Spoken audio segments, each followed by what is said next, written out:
Welcome, beautiful souls, to another sacred space of wisdom and awakening here on Healthy Money, Happy Life podcast and TV.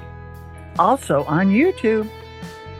Today, I'm inviting you into a heart-opening conversation with a man whose life is a living expression of love in motion.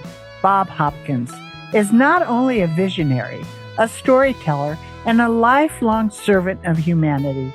He's a reminder that the greatest wealth we can ever give is the love inside us.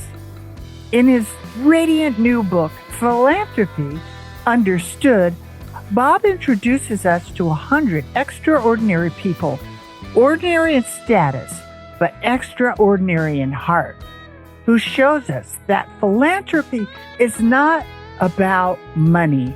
It's about meaning. It's not about status. It's about service.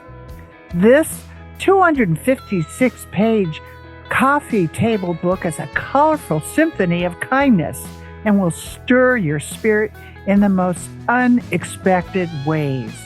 From delivering groceries with his mother as a child to receiving the Hero of Humanity Award, Bob has lived a life of intentional impact. And today, he's here to remind us that every act of love counts. So take a breath, open your heart, and get ready to meet some of the most soulful-filled friends you will ever have.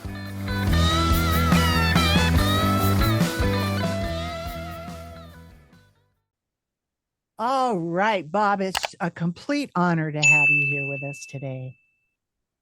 I'm glad to be here, Kris. Anything you ask me to do, I'm going to do. And I think it's a privilege and an honor to be on your show just because of the fact you have such a fabulous reputation in my community, as you know, and around the world. People know you, they know what you do, and they're dying to see what you do next on this podcast. Thank you. Thank you. Well, your book, which I have a copy of, Philanthropy Misunderstood, right? Yes. Is a song of love for humanity. So, what was the soul whisper that first told you this book needs to be born? Right. Well, Kris, mainly it's other people who said to me, Bob, you have so many stories because you know what, Kris, life is about a story. If you don't have a story to tell, you need to start telling stories or make them up or something. But, I've had so many experiences. I'm attention deficit, so therefore I want to be every place at the same time, as you know. And that's what creates my stories. And then I learned a long time ago how to tell them. And I had a cousin who taught me how to tell stories, and she would tell stories all the time, and she would even exaggerate some things. Now, I'm not telling any lies usually when I tell my stories, and I don't exaggerate anymore, but I used to as a teen. That's great. Well, you've spent decades, literally decades, helping raise money, but more importantly, you've raised consciousness. So how did you redefine philanthropy as a movement of the heart? Okay, Kris, don't know if you know this history or not, but I did have a magazine for 12 years. It was called Philanthropy in Texas. No. And I thought the word philanthropy because I was told was all about money. I mean, I just knew it was all about money. And I would ask people, are you a philanthropist? They'd say, oh, no, but when I win the lottery, I'm going to do all that. I'm going to give money back when I do. And so I would say, okay. And then I would come into my staff and I'd say, okay, we're going to put Boone Pickens on the front cover of the magazine. And they'd say, well, how much money does he give? And I'd say, well, he's a billionaire and he gives to this and he gives to that and all that kind of stuff. And then finally, one day they came in and I said, I want to put so-and-so on the front cover of the magazine. And they said, well, how much money does she give? And I said, you know what?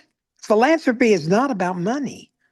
It's about what she does. And they all came back and went, oh my gosh, we never heard that before. Yeah. And so I decided with my books, Kris, that the misunderstood business, which was my first book, Right. Philanthropy Misunderstood, needed to be told, and I needed to loudly and clearly tell people, quit saying you're not a philanthropist when you do so much good. And they didn't even call Mother Teresa a philanthropist because she didn't give any money. And so finally, I decided, you know what? The biggest philanthropist of the whole world is Mother Teresa. I've got to stop thinking that it is about money. And so that's my message. It has been for the last 12, 15 years. Yeah. And thank you for allowing me to tell that story on here with you, because I think those who are watching and listening have probably thought the same thing, that money is about philanthropy. Exactly, exactly. And you know, you've written another book too, right? Do you have that handy? You could Yeah, I show do. them that. Well, And first of all, here's the first book. It was okay, Philanthropy Misunderstood. okay, that's a nice hardcover, beautiful pictures. Yeah, and this second book is the same style. Yeah, It's just a different thing. It's called Philanthropy Understood. understood. Perfect. And there's pictures of people on both front covers, Yeah. because this book is not about me, Kris, really. It's about people that I have been accustomed and acquainted with, and that I have volunteered with, that I have changed the world with, I think, in Yes. many, many ways, you know. So Right. it's not just about me, it's about all these people that I run around with, Kris. It's So, such a pleasure and honor. And I can't think of anything more inspiring. You know, just kind of stepping back a little bit. The first moment, right, with your mother, okay, yeah. and delivering groceries to a struggling family. That definitely was a seed. Maybe you could share how that one act grew into a lifelong mission. Yeah. You know, I'm attention deficit, as I said, and so I never got told how good I was, because I Oh, usually wasn't very good as a child, because I was here, there, and everywhere. My mother couldn't keep in control of me, and she did, you know, that Bobby, Bobby, Bobby. right. And finally, one day she took me to a trailer park with her, because she always kept me in tow. I was with her all the time when I was a child. I thought it was must have been probably 4 or 5 years old. And but I clearly remember it even today, Kris, and I've thought about this so many times, that she took me to a trailer park in a part of town that she said, you can't go across the tracks over here. That's just a place you don't go. And it was not to go there because it was, she thought, dangerous. It was where the poor people lived, and they lived in trailer houses. And in my town, trailer houses were for poor people. Those were our trailer houses. For those who don't know, are houses on wheels that they need to move from place to place because of the fact they might get kicked out of their place that they were at. So anyway, I went to a trailer park, and it was like going to another country. And I remember knocking on the door, and somebody coming to the door and just peeking to see who it might be. Right. And they opened the door when they saw my mother, all dressed up with lipstick and earrings and bracelets and a smile, because my mother was that kind of a person. And they opened the door, and I looked in, and it was dark and dingy and danky. And there were two little children that were kind of close to the wall, and they were so gray looking, they kind of melded into the wall. And so we walked in, there was just one light, and it was dim on the dining room table. The dining room table was clean, was clear. There wasn't a thing on the dining room table. So my mother put this big sack of groceries right in the middle of the table and started taking food out. And when she did, the children's eyes brightened up. Mm, The mother kind of came alive. The gray kind of disappeared with these children, right. and they came and approached us. And then we started kind of playing with each other. And I felt kind of happy that these children who looked so pathetic when I walked in, all of a sudden came to life. Ah, And we left. I turned around, and I could see the children waving at me goodbye. yeah. And heard and felt something on my back, on my shoulder. And it said, you did good today, Bobby. Oh, And I don't know whether it was my mother or whether it was God right. saying that. But Right. I thought, you know what? This is what it takes in order for somebody to say to me, you did good today, Bobby, Yeah. instead of quit doing that, sit down, don't do this, don't do that. Right. And I decided that when I needed to do good things, because I loved somebody saying to me, you did good today, Bobby. Bobby. That's beautiful. That's so beautiful, Bobby. That's so cool. You know, because this world is so obsessed with more, more, more wealth, more Mhm. fame, more stuff. How can we shift that narrative towards giving from the soul? Because that's what you're talking about. You get that tap on the shoulder. and that's the sign, God saying you're doing good, keep going that way, but Yeah, you got to keep going. And how do we shift this, the more world, right? right. I think people are a little afraid to say what they do good because it's kind of like bragging. It's kind of like saying, look at me, look at me, look at me. Yeah. Yeah. But I decided that we have to do that. We have to say, draw people's attention to the things that we accomplish and how joyful it makes us feel. Yeah. Because I think when you are the example, people will want to try it. And I had a man sit next to me at an event that his wife was actually the chairman of, and he was sitting next to me, and he said, "Why do people do this? Why do they give money? Why do they do this?" And I said, "Why don't you try it? You just might like it." And you know what? He did. He tried it, and I saw him the next time, and he said, "And I liked it." Right. Exactly, because it's more than giving money, right?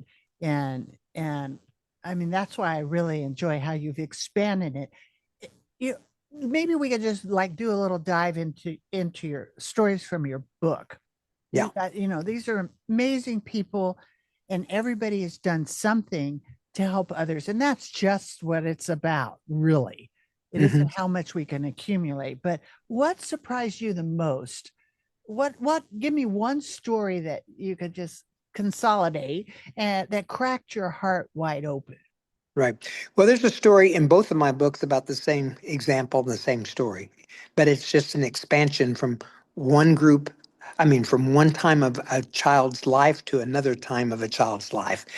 And it's called Paper for Water. It's a nonprofit organization that they established. These two little girls come from a Japanese dad and a American white woman, and dad wanted to teach the children that they could make origamis, they could sell them, and then they could do something good with the money. Wow. And these girls were 5 and 7 years old. They ended up in a class I was teaching called Philanthropy and Volunteerism in Education, PAVE. Philanthropy and Volunteerism in Education, PAVE. And the girls understood that what they were doing with these origamis and the nonprofit organization that their parents created for them was a real thing. And they could really do some good if they would just figure out what to do with the money.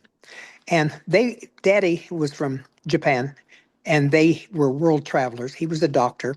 He took the kids out of school. They went to Africa, and with the money, they gave it to the World Water Association or whatever it's called, and a well was built because of the money that they raised from origamis. Wow. They started that, and today the girls are in college. And because of what they started when they were 5 to 7 years old, and of course it goes from one book of mine to another book of mine, they've raised $5 million and they've built 170 water wells in 17 different countries around the world. Wow. That's so inspiring. I Yeah. mean, so I mean, inspiring. and And who does anything like that? Well, right, if it wasn't for the parent, it wouldn't have happened, of course. right. And that's why I like to talk to parents and tell them about what are the possibilities that their children could become and could do only if they gave them the ideas to do it. Exactly. Exactly. That's what we need to teach the children. And Yeah, perfect example. It's so yeah. beautiful. You've spent decades helping people raise money. What and more, most importantly, consciousness, right? Not just, writing a check, but the whole heart. How do you come to redefine philanthropy as a movement of the heart? How do you Okay, connect that? right. Well, first of all, I tell my students, I think sometimes you need to think about who you run around with. And sometimes you need to change playmates and playgrounds. Mm, And you need to start looking for people that are smarter than you and that not people that you think are less than you, because you need to learn from other people's experiences, especially in those who are doing positive things. right. And I teach college and I'm getting ready to go teach a class tonight. And I told them yesterday, you guys are teenagers and you're young 20-year-olds. You need to start finding a purpose to do something. And you need to get involved with things because when you go to work, they want to see your resume. When they see your education, they're going to say, okay, what else do you do? Right. And if you tell them that you play video games all the time, or that you stay in your room and you read and you don't do anything, they're going to think, you know what? We don't want that kind of a person in our company. We want a well-rounded person who might even be community oriented. And if they aren't thinking about what they can do as a company in the community, then I give them the idea. And I tell them, the thing you need to do is to give some of this away and bring joy to your employees so that they can see it. And I think they'll like better coming to work. And, so I think it's, Kris, you begin with that idea and then you just keep going with it. And I've been doing it for 20 years that I can see the results of what I started 20 years ago talking about giving. And I see the fruits of my labor and what I tell people. And I'm known in Dallas as the philanthropy guy. And some even don't even know what philanthropy means, but they know that word now. And it's because of the fact that I had a magazine called Philanthropy in Texas. Right. And that you're a living example of what you're talking about. So that definitely connects the dots. And you've met so many givers, right? And you've Yeah. attracted that around you. What do they all seem to know the rest of the world might be missing? Right. Again, I think most people do it quietly Mhm. and they don't tell people what they do necessarily. So they just do it. And then people that become friends of theirs watch it. Right. And when they watch it, then they just sometimes try it. And I have an example that when I was working with the Neurofibromatosis Foundation, which was a terrible disease, I got a couple involved with me and I asked them to do some things. And then about a month later, she came up to me in tears and she said, Bob, this is what my husband and I needed. Mm. We needed a purpose. We needed to do something, and you have provided that. And what was it? Opportunity to volunteer. Mm. They got nothing in return except everything, Kris. They Yeah. got feeling good about themselves. They felt good about who they were, Yeah. and they had something to talk about other than, went to watched a good movie last night, or I watched TV last night, or we were on the video games, or we just stayed home. We didn't do anything, da da da da. Right. And before television obviously has got the positive aspects to it, but has some negatives too. That before television, people were outside and they were doing things. And our door was always open and people were coming in and out, and we didn't have a TV, and we were able to talk. Right. And the pandemic didn't help us any, Kris, with these No. teenagers. No. And I have my students silent in classes right now because they didn't talk for 2 years and they Mm. didn't play with each other. They weren't Yeah. outside Yeah. and they were lonely. They were depressed. And they tell me that now, looking Mhm. back, they say, this was not a good time for us. So in my class, which is a speech class, we get to talk. That's great. That's great. And when I last saw you a couple of weeks ago in Dallas, I went from there to teach in Phoenix to a boys' hope and girls' hope, 14 to 16-year-olds. And Yeah. I was shocked at they're really smart and they just want someone to teach them what you're talking about. Like, I want to give, but and then some, there people are barely making it. So we developed a program called Seeds of Greatness. If we could just, this would be a course, right? That all the schools taught that imprints at a younger age, then that purpose is the foundation that Hmm. change the world. Blah. Imagine that. But for older people, that they're like, oh, I want to give, but I'm barely making it myself, or I live paycheck, like you said, I'll wait till I win the lottery. What do you tell them? Yeah. Well, I try, I don't want to tell them that their life is worthless. But it is no. And but I do get asked a lot of questions. How come you do so much, Bob? How come you're so happy all the time? And, I used to fake happiness when I was a teenager because I thought that's what you needed to be was happy. And so I faked it so that people would think I was. Yeah, And now I kind of know what it's all about. I kind of now know what that happiness is. And it doesn't mean, Kris, that I don't have challenges every single day.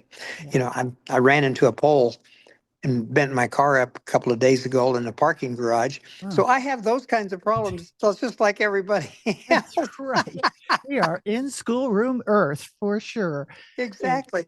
But it's my attitudes about those kinds of things are not as challenging as they e- used to be. I exactly don't go, oh my God, my life has ended. How am I going to get it paid for? How am I going to do this? I right, just kind of move forward and go on to the right, next thing. exactly. And I tell people when things like that happen, pick up the telephone and call somebody and you'll find out their life is worse than yours. So therefore, Yes, that kind of gives you, yeah, reach out to people right, and ask for comfort or right, whatever.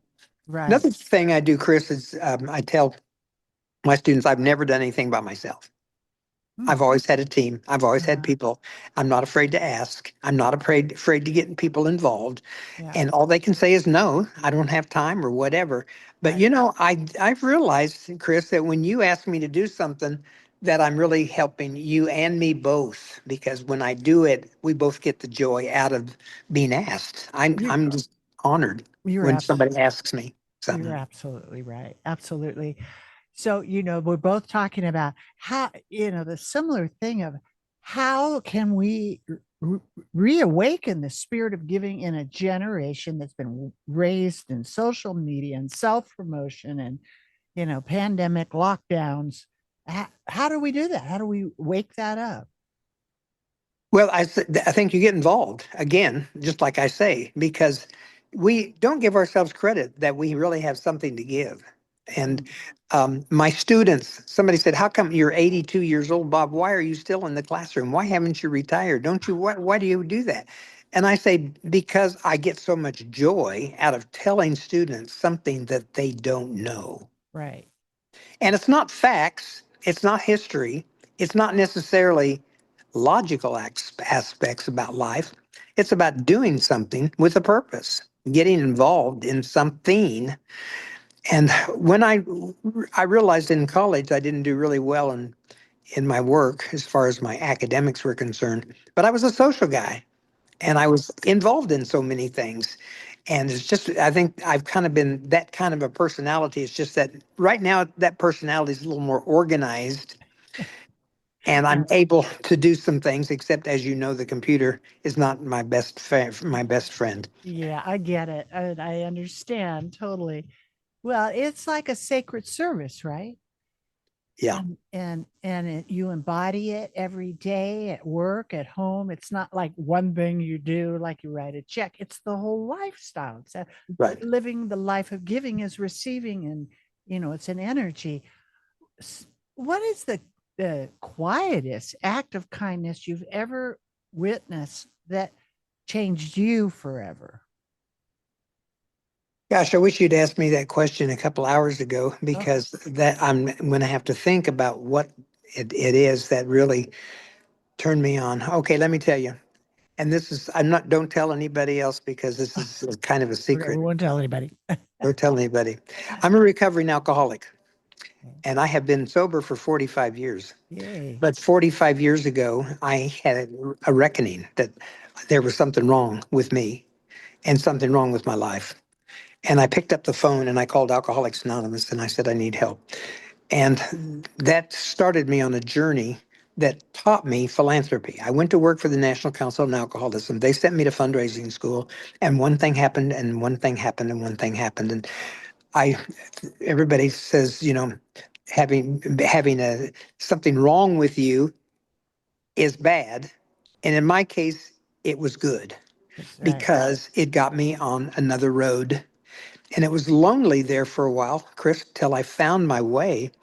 And when I found philanthropy and found out that who the people were, they were not the ones that were hanging out at the bars. Right. They were the Right. ones who were in the community doing something. So without having to think too much more about that, I'm just so grateful that I'm able to say Yeah. that this was the turning point of my life. That's beautiful. That's so inspiring. And you just don't write about philanthropy, you live it. And so what's one practice personally that you return to that keeps your heart open and giving? Or you just automatically there now? I've learned this because I talk to my students. I make them do a circle of influence. In other words, they create people. Who are the people that are in your life? Uh-huh. And now write 10 of them a letter. And a real letter. Write it, put Mm. it in an envelope, put a stamp on it, Right. write Right. their name on it, and tell them how wonderful they are and that they happen to be the person who influenced them the most. Oh, The that's so good. responses are amazing. And I'm doing this right now with my students. And they were last night. I said, "Are you all getting any responses?" And this one kid who was not working well in life read 3 responses that he got from his letters were of people who said, "You know what? Nobody has ever told me what you told me, that you really liked me. And what I did for you was really cool and was really a great thing to do." Mm. And so I even tell my nieces and nephews, write people, find out who your circle is, write them and tell them how grateful you are for what they do. And the response is just overwhelming. The Right. response is overwhelming. Yeah. So I think that that's kind of the one thing that keeps me realizing is that when I go up to somebody and say, "You know what, I really like you," or Mhm. "You know what, I just want to tell you how important you are to me in my life," Right. they kind of are in shock because, Kris, we just don't do that. I know. Just exactly. Tell someone you love them. Yeah, exactly. Did you get the card I sent you? Yeah, Right. exactly. Right. A little, but for those listening now, what's one small act of love we can offer today that would ripple throughout the world? Well, I think just what I said and focus on it and do it is Okay. think of 3 people a Okay. day that you Okay. need to connect with just to say something besides, "Would you give me this? Or would you do this for me? Or would you do this? Or would you do that?" Just saying, Oh, "I'm that's not good. calling for anything. All I Right. want to do is tell you with this moment how much I appreciate you in my life. Thank you. Goodbye. I'll talk to you later." I mean, just Mm, even that. it's so good. And Yeah. it'll make Oh, somebody feel good because I love it when people say something nice to me. And yeah. it's not always that they do. So, And tomorrow's not I hate that feeling. It's not promised tomorrow. And I wish I would have told her or him that I loved them, before they checked out. So right. it's really important and it connects us so much. So tell everybody how they can receive your book, right? Your sacred book, Right. and how we can help spread the message. Right. Well, I have 2 books and didn't mean to have 2 books, but after I did the first one, I realized I really wanted to do this person. I really wanted to do that person. And I had more experiences. I have students who take me places. I met a student from Uganda. I went to Uganda. I met a student from Nepal. I went to Nepal. Met a student from China. I went to China. And I tell people, I want to go to your country. I want to see what's going on. They connect me there. They're happy to do it. And I think that's one of the things that really I like the most is being able to travel the world and see what's going on and have a relationship that can either go with you or not go with you. But if the relationship can't go with you, go by yourself. Have you ever traveled by yourself before? It's just an amazing experience for me to travel by myself. And I learned so much more about me than with always worrying about somebody else and dragging them along and they really don't want to go visit this museum or go Right, and stop and do something like that. right, right. Well, tell everybody how they can get in touch, Okay. contact with you. So anyway, my book is Philanthropy Misunderstood, then Philanthropy Understood. And they can call me or they can email me or they can go on YouTube and put in Bob Hopkins, Philanthropy Misunderstood, Dallas, or Philanthropy. And my website is not an easy one, but it's bhopbobtx@yahoo.com. And I love people calling me on the phone, and I take all of my calls unless it says spam or unless I answer it and there's silence, knowing Mhm, that it's a mhm, roll call, mhm. and then I hang up. My number is 214-502-0306. And I live in Dallas, Texas. And when you come to Dallas, you email me, bhopbobtx@yahoo.com. Anyway, then you can Zelle me or you can actually Venmo me my telephone number, and I'll send you a book. Awesome. Bob, it's been a complete honor and joy to talk to you. And my favorite conversation is conscious giving philanthropy. And I look forward to continuing the conversation and spreading the word and getting everybody excited about giving. So, Well, let me tell you about you for a moment, just because your audience may just only see you here on podcasts and they don't know how you really are in life. When you walk into a room, you're a spirit. You really are. And you shine. And obviously, people are attracted by what they see. And it's not seeing you necessarily in what color clothes you have on, or et cetera, et cetera. But when your face sees people, you brighten up and you kind of lighten up, and people are attracted to you. That's why you're so successful at what you do. And that's why people keep calling you and asking you to do things, because you have that personality that really goes a long, long way. And one of the reasons I'm on this podcast is because you and I became friends, because we were sitting next to each other at a conference. And you know what? You just are one of those folks that you want to talk to and be with. oh, Bob, that you made my day. You probably made, my month. Seriously. Thank you. And I give glory to God. That's just where I come from. Okay. But right now I feel like the light is we're just being poured. Waterfalls of light is coming on for all of us if we open up for it, Mhm. just like you're showing people conscious ways that they can open up to that and be a light in the world, right? Mhm. Right. That's the whole deal. And you Exactly. are Bob Hopkins, you are a light in the world. Thank Thank you, my dear. thank Appreciate it so much. thank you. Love being with you. All right, me too. Okay.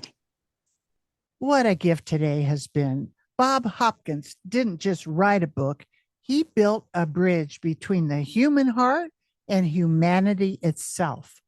Philanthropy, understood, shows us that real giving doesn't start with a checkbook, it starts with compassion. It's not just reserved for the wealthy, it's woven into all of us.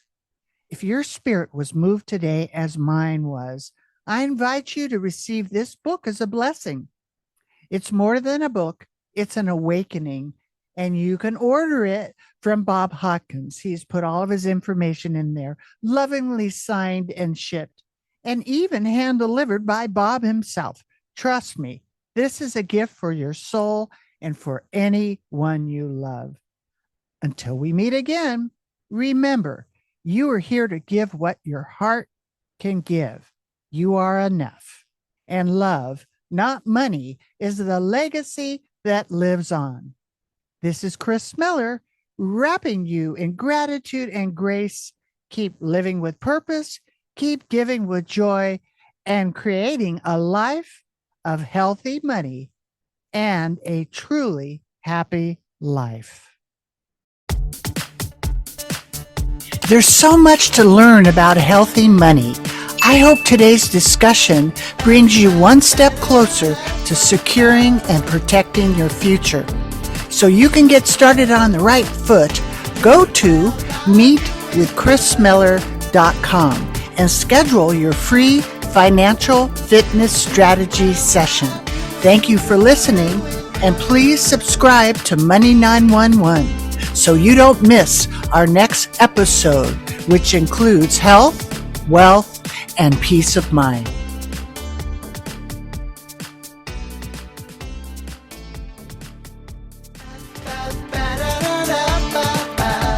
The power of purpose. Doing well by doing good. The power of purpose. Doing well by doing good. The power to bless lives inside of